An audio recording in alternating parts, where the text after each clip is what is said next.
Hi, my name is Jay Sugarman, and I want to welcome you to Museum Open House. This ongoing series features and highlights many of the outstanding museums and other cultural institutions. The main purpose of most programs is to inform viewers about current and upcoming exhibits, various programs, resources, and other opportunities that are available for the general public. Today, via Zoom, we're fortunate to have as our guest Ellen Foust. Ellen is an extremely talented Newton-based photographer, and she's here today to share with us her current exhibition entitled Bullough's Pond Beauty, From Cloudscapes to Closeups, which is on display at Newton City Hall throughout the month of September. During the program, we're learning why and how the exhibition came about. We'll go on a behind-the-scenes tour of the display, and in the process, come to better understand and appreciate how Ellen goes about creating her captivating photographs. In addition to her artistry, Ellen will also share how her Bullough Pond photography has served as a sanctuary for healing and wellness. Let's start by meeting Ellen and then finding out all about Bullough's Pond Beauty, from cloudscapes to close-ups. Welcome, Ellen. So delighted you're able to join us again. Thank you, Jay. Delighted to be here. Now, I just want to start off by congratulating you for another outstanding exhibition. Eager to hear all about it, have you inform viewers. But before we jump right to that, would you please remind us briefly a little of your background and how your interest in photography came about? Sure. So I've been a photographer for almost my entire life. My father was a professional physicist and mathematician, and as a hobby, he did photography. Now, I have to say he wasn't the artist. My mother would find the pictures, and he would do the technology. But we were in Manhattan, and when we moved to our home in New Jersey, he built a darkroom in the basement. Oh. He actually did the plumbing and the electricity and everything. So I was 8 years old then, and I became his assistant. And so I grew up holding the tweezers to put the picture from one solution to the other. And he bought my first point and shoot camera. And I was already known to my friends and family as a photographer when I was a young girl. What appeals to you about working in this medium? I'm all about observation, Jay. I have a very keen sense of looking around at the world. And photography, excuse me, photography is a way to really focus that observation. Observation and perception, for me, is what it's about. And the camera records and interprets what I'm looking at. How does the type of photography you do today come about? How did you develop an interest in this area? So I have done a lot of different kinds of photography with a lot of different kinds of cameras. I built a portrait studio in the basement of a condominium in Coolidge Corner, Brookline, when my children were young, and I invited kids we met at the Rose Garden Park in for portraits.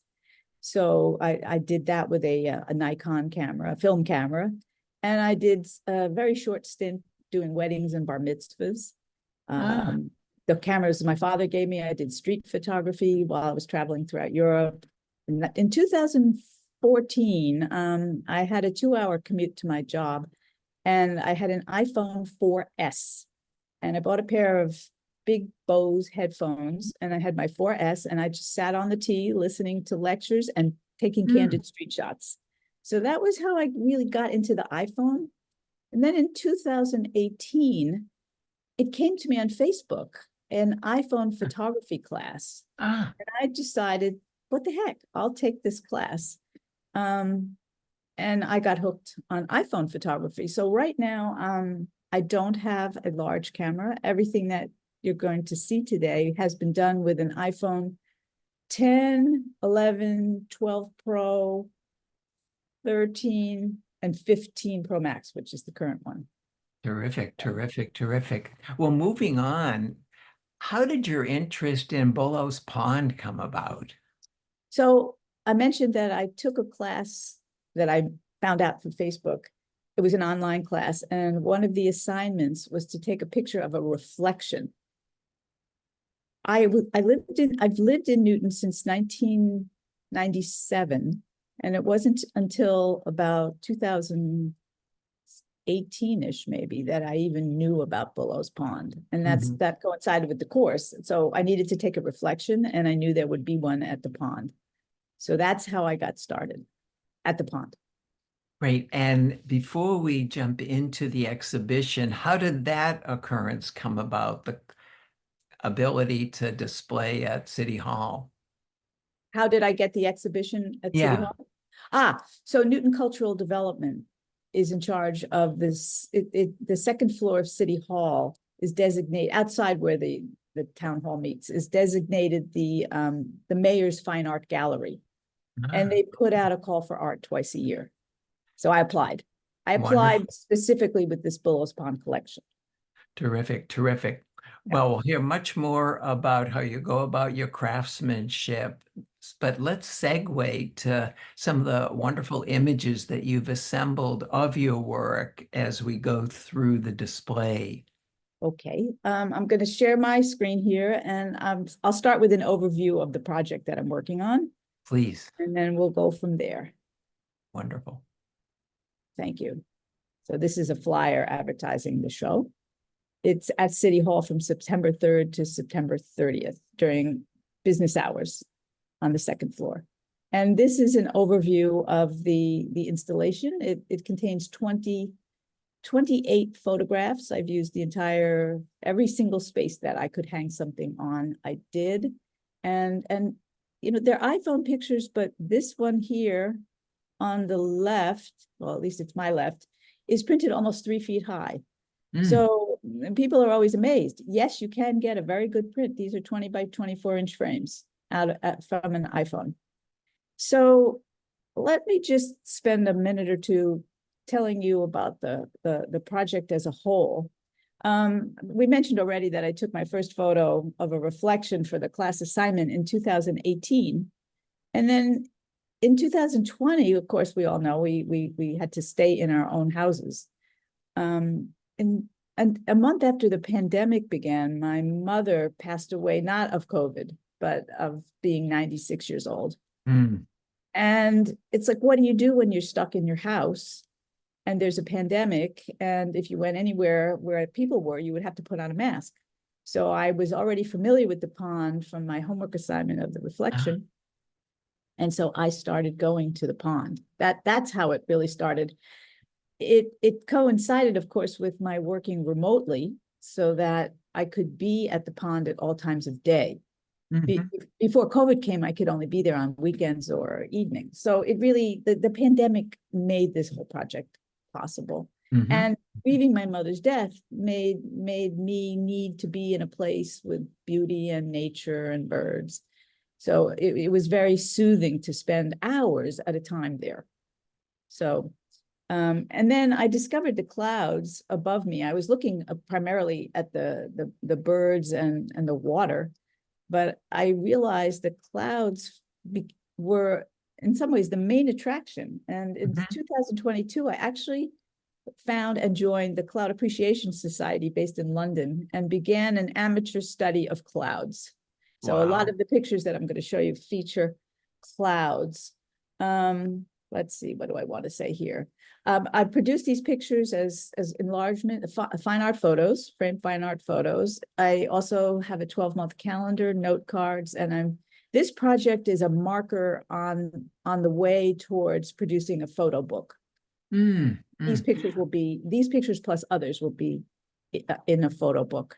Well, I know you're going to elaborate on these themes shortly, but what I really find so fascinating looking at the slide here in the overview, how this initial assignment has continued to grow and develop and enrich both the exhibition, but yourself in so many It ways. really has. It has changed my life.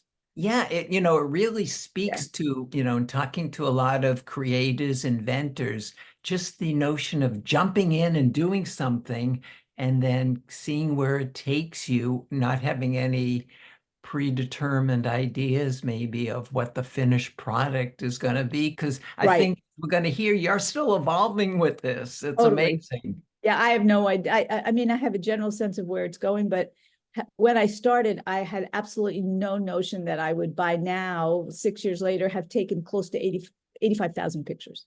It's Wow. terrifying, isn't it? Wow. I And know. just the topics that we're going to start hearing about as well as see. Please continue. All right, so I'd like to explain this photo before we move on. This is an optical phenomenon that I had never heard of, but I learned about from the Cloud Appreciation Society. It's called a 22-degree halo, this circle here. Hmm. It's formed in the upper level of it's called the troposphere, the atmosphere, where the clouds are made of ice crystals. So the cirrus clouds are made of ice crystals. And when the crystals are lined up in a certain vertical way, I think it's vertical. If there's a physicist listening to me, I may be not quite right. But when the ice crystals are lined up, they refract the light. So it's not a circular rainbow. It's actually a 22-degree halo, and they're all the same size and shape when they form. And I've learned how to locate them by study. When there's a certain type of cloud in the sky, I look for the halo, and I see it where other people will walk right by it. Mhm. So the title of this picture is called The Eye of Horus, and I'm going to show you why. The Eye of Horus, unbeknownst to me, is an ancient Egyptian symbol of healing and protection. So I show you a clip art here of an Eye of Horus. My husband immediately, I said to him, what am I going to call this? And he immediately said, it's the Eye of Horus. Wow. So it's a fitting image to hang by itself on the wall, close to 3 feet high, because as we said earlier, Jay, the themes of this exhibit on the surface are the beauty of the pond, but the meaning of the exhibit for me is the personal healing that I've able to do at the pond. So this is the iconic image for this exhibit. I'm going to Oh, move on. how they dovetail together is I mean, it just really, I had no idea. I think often you take the pictures and you think you're doing one thing, and then you look at the pictures and you say, oh, my whole purpose of taking these pictures is actually in the image. I didn't know it until no, till last week that is when I realized it. really, it's Yeah. fascinating. Well, please continue with the little tour Okay. that we're having. So we're going to, I showed you the whole, the exhibit as a whole. We're going to go kind of category by category. Mhm. These are dreamscapes. And let me show you the dreamscapes one by one. The one in the middle is, no, I'm sorry, I misspoke. These are cloudscapes with a dreamscape in the middle. So I differentiate the types of pictures. Some are actually more or less realistic, what my eye saw, what the Mhm. camera Mhm. recorded, of course, enhanced in editing. That's part of the process. And Sure. then that's the four smaller ones. The big one in the middle is enhanced even more to create a mood. And I usually make these dreamscapes in the middle of the night if I'm in a sad mood or a blue mood. And that was actually what was behind this one. A blue mood, and I wanted to know, could I put that mood into the picture? So let's take a closer look at what we have. Yeah. So part of this whole project is to understand when to take the pictures. So I've discovered an app that I have loaded on my phone called Photo Pills, Huh. and I have learned that the color in the sky is predictable every morning and every evening. They're reversed. In the morning, it's the colors go one way, and in the evening they Huh. go the other way. I was taking pictures one day at the pond, and a lady said to me, oh, it's never that color when I come here. And I thought to myself, well, you're right, it probably isn't, because you have to come when you know the color is going to be there. Yeah. So when the sun reaches 6 degrees above the horizon, the golden yellow that we know as sunset starts. And then when the sun dips below the horizon, the light in the sky actually turns bluish. And then we call that twilight. and then it turns up purplish, and then it gradually fades to black, right? And then in the morning, it reverses itself. If you're up early enough to watch the sunrise, it goes from nighttime to purple to blue, hits the horizon. If you're going to have a red sunset, it's when the sun is exactly on the horizon, and then it goes gold. And then as the sun gets higher in the sky, it turns Oh, clear. that You is don't see the color. fascinating. And what a resource for a photographer. It's right on, it's on my phone, the Photo Wow. Pills app. And so on each slide, let's see, oh, here. Yeah, so it's important information for me and my project that I know the picture was taken on July 27th at 2023, 8:04. And I know that the sunset was 8:09. So I know that the sun had just dipped below the horizon. And that explains the color. You can see the sun. Yeah, Right. yeah. So let me just show you a few more in this series. Please. So you'll see that there are all times of day, all times of year, and all types of weather, although, I was limited to 28 pictures, so we don't get the full spectrum here. So that explains why for each picture on the picture, I have the title of it and when it was taken and specifically what time, because that determines why it looks the way it does. So I live 1 mile from Bullough's Pond, and I watch the clouds and I watch the color in my backyard. Mm. And when I see it, I go, that's Wow. how this is done. It's It not is, random what I'm seeing. it's so stunning. Thank you. Oh, So this one is obviously a little bit enhanced, that this is not what I saw. And later on, I hope we get to it. I'll show you where this started out, the original. oh, So I'm interested in lines, shapes, colors, and textures. These are the elements of visual design. And you can see here, this is really all about the textures. But it's a and waiting game. If you walk past the pond on your daily walk, you're not going to see what I'm seeing. I have a beach chair and I may be there for an hour or two. So those birds had to arrive. I waited for them and they had to line up with the clouds and the light. And then you get that moment and you know when to press the shutter, and then you go home or move on. So another panel of cloudscapes. I'll go through these quickly. So let me go back. If we look at these clouds overall, they're similar, and they were curated intentionally to go together in their similarity and in their colors. Yeah. And I'm going to show you the type of clouds that they are. So I have a cloud chart. So one of my goals was to see every single type of cloud in every single season at Bullough. So I'm going to be showing you cumulus clouds and altocumulus clouds. The horizontal lines are the layer from the ground up into the horizon. So this cumuloform cloud gets smaller as it gets higher. And here's some cirrocumulus that actually look like grains of rice when you see them.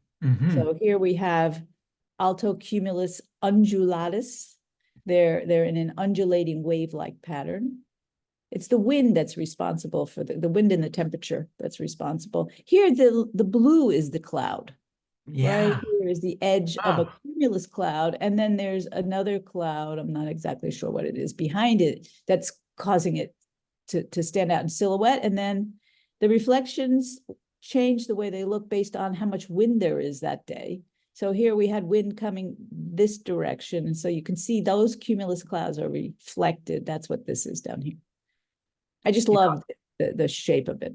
Oh, it's fantastic. And I think it's a reminder to me of something that I've read, how few of us look up at the sky Right. during the day, and how valuable a resource it is for you as a photographer to have that sense of observation, and how those of us just walking around outside would benefit from seeing some of these fantastic formations. Well, that's what I try to do with the pictures. I see them Yeah, for you.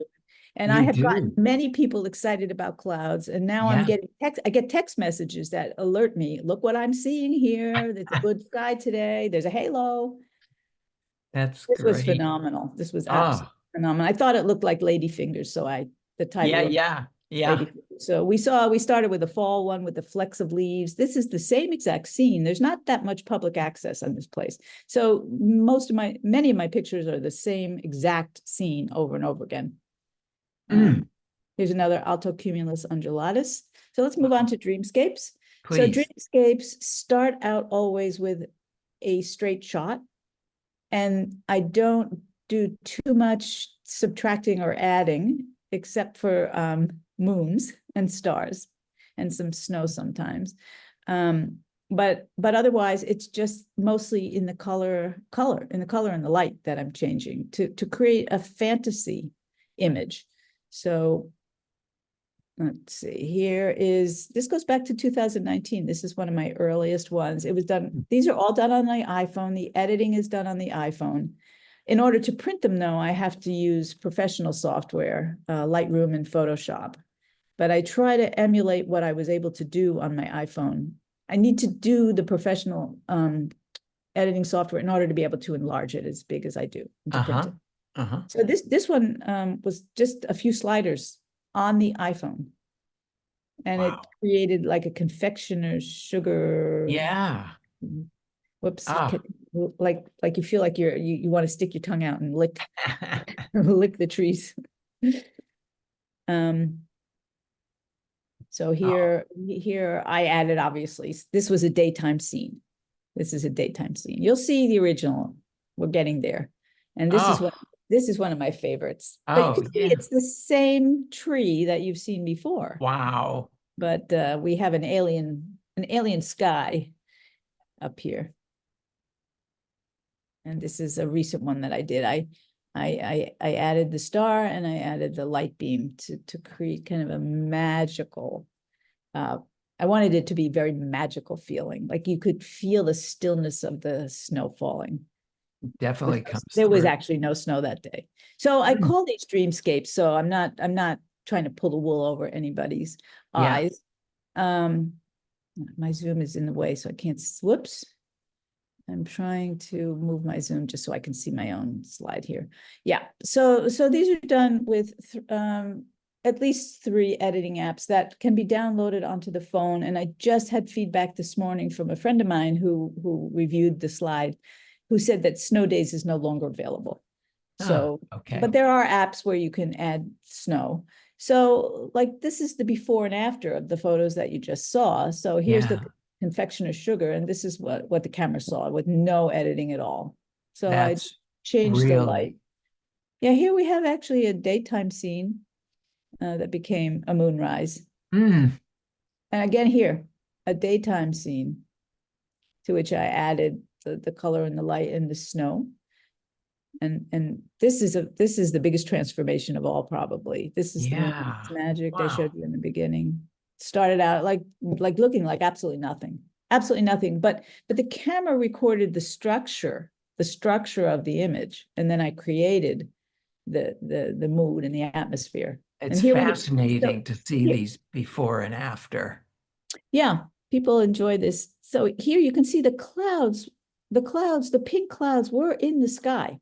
They were Mm, actually there. I did not fabricate anything. I just enhanced over the top, shall we say. wow. You've come quite a long way since the early days in your father's darkroom. I have. Wow. It's technology.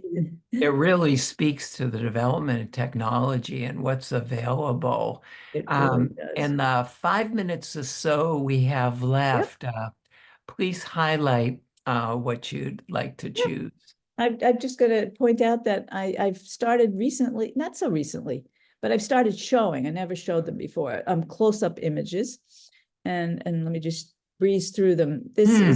This is a daytime scene in which I darkened the background, but I was very taken by the shape of the ice. I'm Yeah. standing at the edge of the pond looking at the ice, and this was very special. It was a reward for waking up too early.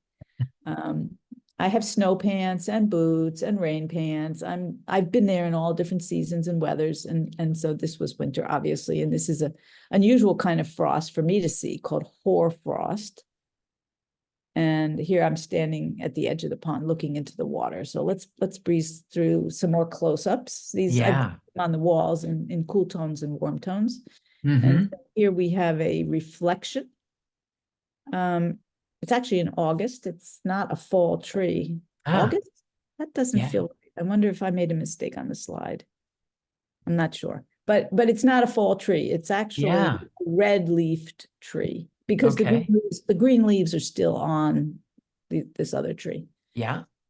And just close-up shots that caught my eye. I love the drops of water at the bottom of the Yeah. there. Oh.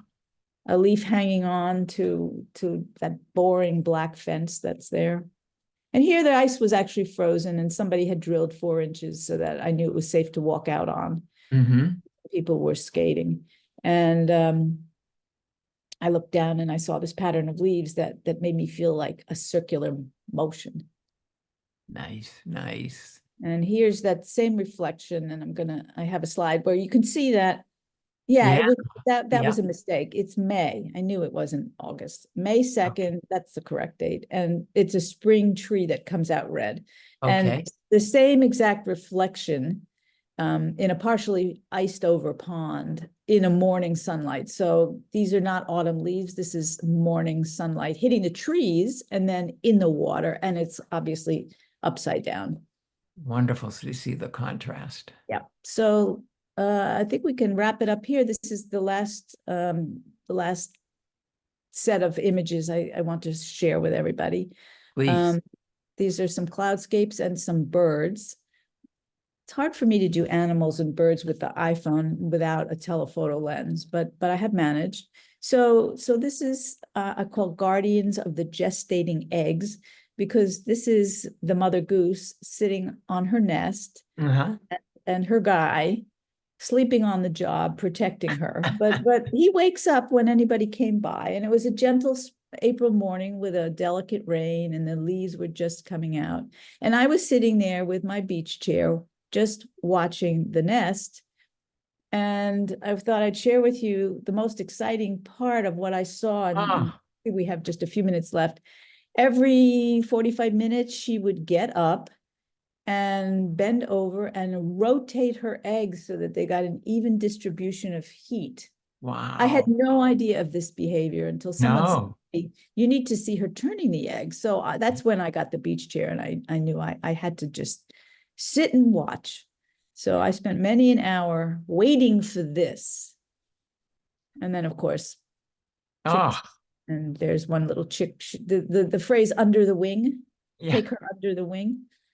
What an opportunity. It definitely speaks throughout your discussion this today of the patience it takes and perseverance to get these photographs that we sort of take for granted. No, we admire them, but have no idea of the background that went into achieving this. It's a true commitment.